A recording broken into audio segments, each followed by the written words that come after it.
Kapaglaom, maayong buntag kaninyong tanan. Ang atong hilisgutan karong Disyembre 29, giuluhan og ang akong mahimamat ang akong magbulantay nga manulunda. Ang atong teksto makita sa Mateo 18:10. Matnguni ninyo nga walay usa ni ining mga gagmay nga inyong pagatamayon. Kay sultian ko kamo sa langit ang ilang mga manulunda kanunay nagasud-ong sa nawong sa akong amahan nga naa sa langit. Kapag laom, hangtod nga ang pag-atiman sa Dios makita diha sa kahayag sa walay katapusan, iha pa kining makasabot kung unsa kadako sa atong utang kabuboton diha sa pag-atiman o pagpanalipod sa ilang mga manulunda. Ang langit ng mga linalang adunay aktibo nga bahin sa mga panglakatan sa mga tao. Diha sa dagway sa mga nagapanaw, ilang gidawat ang pagka-maabi-abihon sa tawhanong mga puloy-anan. Sila nagagiya sa naisalaag nga mga pumapanaw.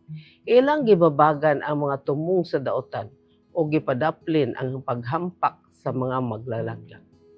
Bisan tuod ang mga magmamando sa kalibutan wala nakahibalo niini, apan sagad diha sa ilang mga katiguman ang mga manulunda maong nagasulti.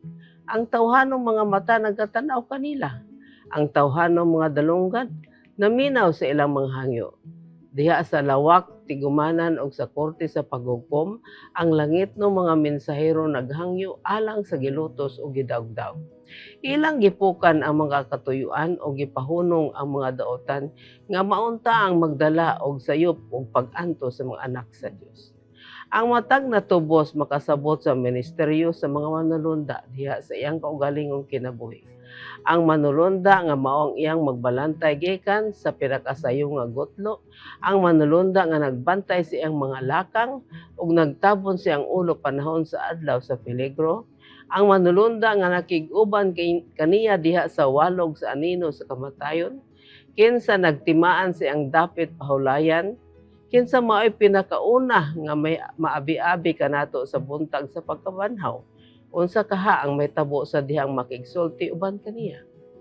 Ug sa pagkasayod sa kasaysayan sa langitong pagpataliwala, diha sa tagsa-tagsa sa kinabuhi, sa langitong pagtabang, diha sa magtagbuhat alang sa katawan. Kapag laom, ang tanang mga kalibog sa kasinatayan sa kinabuhi kapasabot. Alang kanato ang atong nakita mao lang ang kalibog o kapakyasan, naguba nga mga katuyuan ug napakyas nga mga plano. Kini makita ingon nga usa ka dako, nagamando madaogon nga katuyuan, usa ka langitnon nga panaghiusa. Mag-ampo kita. Diyos ug mahigugmaon namong Aman sa langit, salamat sa imong manulunda nga nagagiya ka namo sa among pagkinabuhi dinhi nga yuta.